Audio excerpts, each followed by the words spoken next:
This game surprised me, and I surprised myself. Aren't my first choice of games to play, but this one looked interesting. It had art styles that's very striking.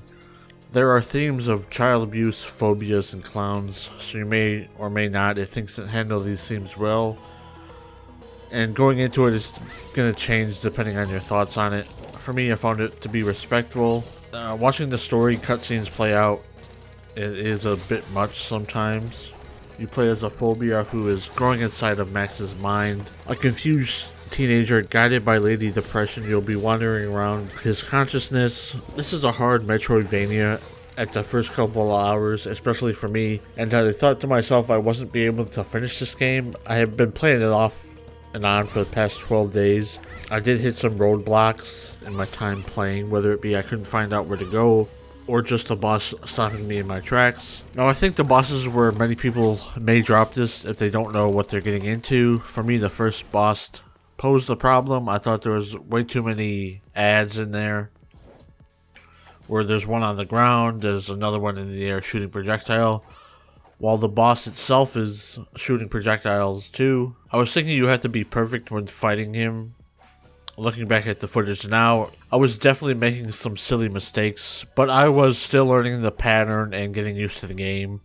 Once you beat a boss, you get a great sense of accomplishment and you are on cloud 9 after many tries. During the third boss, I was actually debating if I should just give up because I just couldn't beat it.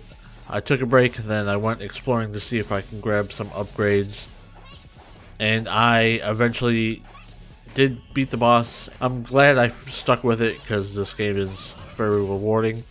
Enemy design is well varied and all have unique designs. Puppets, deck of cards, flying enemies, wrestling knights.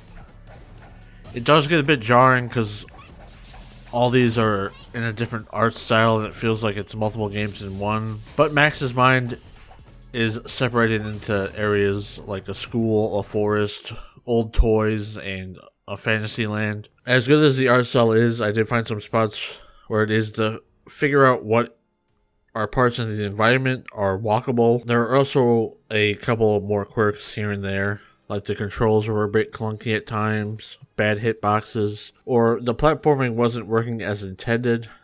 There was this really weird slowdown bug happening where the frame rate tanked to like 1 or 2 frames a second. Either freeze there, like soft lock, or it'll keep going. And then one of the passive abilities that lets you save by just going near Lady Depression doesn't actually work, and it doesn't hold your saves for some reason. I lost a bunch of progress multiple times. Super annoying in the back half of the game. Now, I am surprised not many people played this according to true achievements and PSN profiles. Even though it's ported over the consoles by our friends at Radalaika, it is still decently easy to get all the achievements in the platinum in. For me, it took me over 20 hours to get to completion. Thankfully, a user on Steam has provided the world with an easy-to-read 100% map that shows where everything is. Just by exploring, you'll get most of the items. The hardest part is dealing with the bosses, which you can brute force your way in there if you use your revive and 3 heals in the correct timing. And you don't have to worry about balloons. I know some people say you should worry about them, but those are the currency to upgrade, buy heals and stuff, and buy ammo. But once you give Sadness 150 of the stones he wants for killing the enemies, every time you give him more stones, he'll give you balloons, and I had well over 5,000 balloons after getting all the upgrades for the abilities. So you don't have to worry about that. Just buy stuff you'll be comfortable with. This is a game that should be on your radar for achievement hunting, or if you're just in the mood for a creepy Metroidvania. Only $13 too, so it won't break the bank. If you like this video, like, comment, subscribe, and I'll see you in the next one.